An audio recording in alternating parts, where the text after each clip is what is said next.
Good morning and welcome to ASL's HR in 10 at 10. We're a little bit late this morning. Apologies for that. We've had some technical difficulties, I think is the right way of putting it. Right as you intend to go live, the joys of doing these things. Technology failed and we lost our connection. So we are here a couple of minutes late. We're still going to do HR in 10. So bear with me and I will just bring Kimberly, who hopefully is with us. So Kimberly, good morning. Are you with us? I am. Good morning, Jason. At least we're not at a court hearing with a picture of a cat in front of us. Well, there is always that. It could be a good way of bringing in a topic of conversation, couldn't it? Yeah, definitely. We managed to avoid that one. So neither of us look like cats, although there's a fair chance a cat may walk past you any moment. Yes, yes. So it's delightful to have you back with us, Kimberly, after not being able to join us last week. And in a 2-week gap, as ever, lots of things have been happening in the world of HR. So from your perspective, where's the things to start on? I think the old Pimlico plumbers story is gaining some momentum. Oh, yes, no jab, no job. That's a worrying progression, I think. Indeed.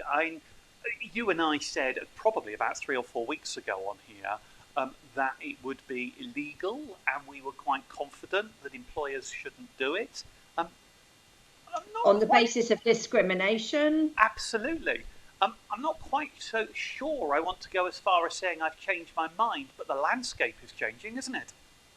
It really is. I mean, the government isn't refusing to rule against it, so that means that some people are doing it. Isn't there what's that care home? They've got a lot of care homes, Barchester something? I think it's Barchester, yes. Yeah. 200 care homes, and they've announced they're introducing a no hire without a jab policy. Mm-hmm. So they're not quite going as far as saying if you work here you have to have it, but they won't hire anyone new without it. I mean, obviously, we already know about Pimlico. Exactly. I mean, obviously, they've got lawyers, putting these contracts together, but I still worry about the discrimination issue, how it's not going to come back and bite people on the behind, so to speak. Very much so, I agree. I think one of the difficult things that I see here is the government, they're trying very hard not to give an opinion on it. And if you hear a minister asked, it's that's for businesses to decide, and trying to sidestep. And I think the big challenge here is public opinion is probably with the no jab, no job policy. Most of us, if our elderly grandmothers in a care home, would prefer their carers to have been vaccinated. Exactly. I mean, if you have somebody in the workplace that hasn't been vaccinated, they're a high risk of bringing the virus into an environment. Yes. So, whether you catch it or not if you've been vaccinated, but you can carry it on your clothes or, so you can take it to places. So I think that's a very worrying progression, but I'm completely in sympathy with, the public view. Yes. Navigating is going to be a very interesting one to watch. And I think you and I may come back to this on a few more occasions. I mean, there was an interesting piece, I think it was in the Times this morning, either that or the Financial Times yesterday, but basically looking at what was going on here and identifying that a number of the top law firms had people working on contractual clauses for employment relationships that would be a vaccine clause. So watch this space. I think people are trying to deal with it. We're likely to see a number of employers doing this. At the moment, the, how shall I put it, the good thinking, certainly CBI's view is it would be discriminatory. And that's yours and my view on this and what we've talked about. But I think we may see momentum on this and we may see more employers doing it. It may even be one of those that's forced in almost by public opinion.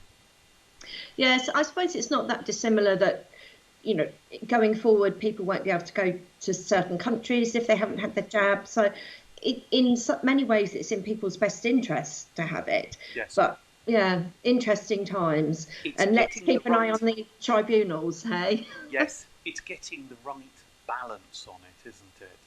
So, yes.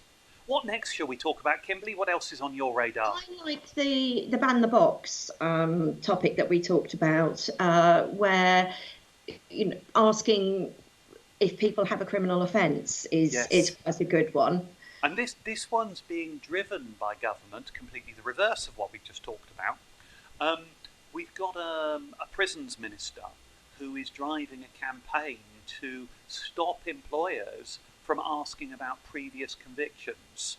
Now, to be clear, they're not suggesting that we shouldn't ask. They're suggesting we shouldn't ask too early within the recruitment process. Mm. So, what effectively they want you to do is review the candidate, consider the candidate based on their merit before you add additional factors in. And you Mm. might then decide that it is minor or not relevant to what you're looking at. It's interesting thinking, isn't it? It is, and as you know, I've done a lot of voluntary work in prisons, helping running I'm job glad it clubs. wasn't compulsory work in prisons, Kimberly. No, no, um, helping people that are due to be released from prison prepare for the job market and that kind of thing. And it's long been known that if you can get people back into work, they're less likely to offend. Yes.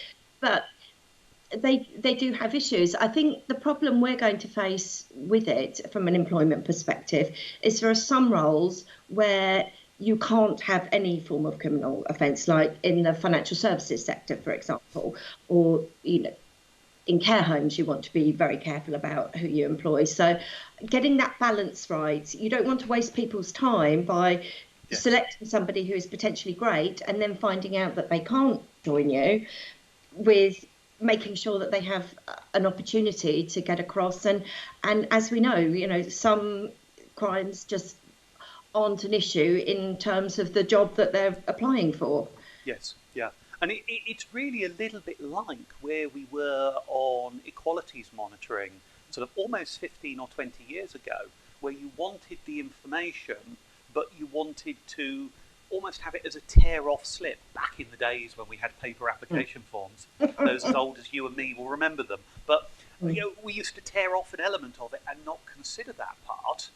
And Yeah. that's almost what we're looking at here, isn't it? Of how do you judge the candidate on merit, then add the secondary information. And the Mm. secondary information may well be things about their age, their name, things that you might otherwise, or somebody might otherwise go, oh, where does that person come from? Which you don't want to be there in their decision-making process. And that's perhaps where we're trying to get the criminal record to, of if it's spent, gives the person a Mm. chance. And we know as a society, the best way to stop reoffending is get people back into work. It's how do we encourage employers to do that? So again, an interesting one to watch how this one moves Yeah, forward. I think there's a good role for recruiters there in terms of advising clients. If they do the background check and it's not relevant to the role the person's going for, then that's great. But as I think I've mentioned before, I worked on a project a while ago where we were recruiting for a care manager, and we did the DBS check at the beginning, and that was fine. As we were coming to the end of her 6-month probation, we did the rolling DBS check, and it turned out that the individual had been uh, arrested for assault of her own daughter. So there's a place for the checking, but it's about getting the balance right, I think, is important. Yes, no, very much so. So, what else do we have on our agenda, Kimberly? Let's.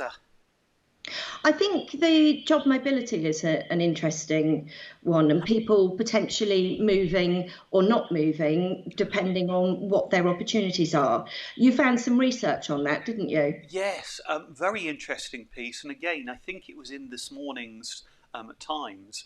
And I've been thrown slightly by our lack of technology this morning, so I apologise. But You're normally uh, so spot on, Jason. It's disappointing. I know. When I have to spend 15 minutes trying to reboot all the systems so we can go live, it kind of throws me slightly off. But no, you're right. There was a piece in this morning's Times And very interesting piece of research that suggests 48%, if I remember the numbers correctly, of workers have said they are going to seek new employment if their employer will not allow them to continue the flexible working that they've been able to do during the COVID crisis. So what we've actually found, you and I have been talking about this on our employers forum we run every Wednesday, but what we're finding is employees are saying we actually quite like this new work-life balance and we think we're effective and we want to be able to work on a hybrid solution, part-time in the office, part-time at home. And it looks like that's going to be the driving force on the way forward. Yes, and there's a lot of evidence that people have been more productive. They've had a better work-life balance, so they've been able to give more to their jobs and being flexible. I think it 2/3 of people are looking for a combination of home working Yes. and office working. And obviously that only applies to companies that you can work from home, manufacturing and other organisations you can't. But we've said before, you can't go back to the standard flexible working request when people have been working at home for over a year. Yes. One of the interesting pieces of information I saw the other day, and I'm not going to name the individual or the firm, but I was talking to the employment law partner of a very major law firm in the UK, and actually within the last week. And he said to me a piece of research they've been involved in showed that they had identified a pattern between pay grade and productivity. And those people over £35,000 in this particular employer were much more productive when given home working. Those people under £35,000 were less so. And I feel bad about raising something that controversial as we're running out of time. I think you and I perhaps could talk about this next week. But it's really interesting to look at whether or not we almost get a two-tier employment society of those people who are trusted to work from home and those who are not. But I think you've also got the question that whilst we're in a tight employment market, and post-Brexit we might be as we start coming out of this pandemic, I think the employees may have a little more clout than they did previously to demand terms and contracts. So if the workers are saying this is what we want, the employer that's offering it is going to get the cream and the best pick of the candidates. Definitely. I think there's a big piece there to talk about, which we haven't got time for now, but in terms of how you line manage people, lower paid people might not be managed properly. They might not have the skills and experience that other people do. There's lots of absolutely. But there. for now, I'm going to rename our morning show to HR in 13 and a half. As the joys of all the technical failures, we've gone slightly over time. I'm glad we got live eventually, and I'm delighted to see people are actually still watching us, even though we went live about 5 minutes late. So thank you for tuning in.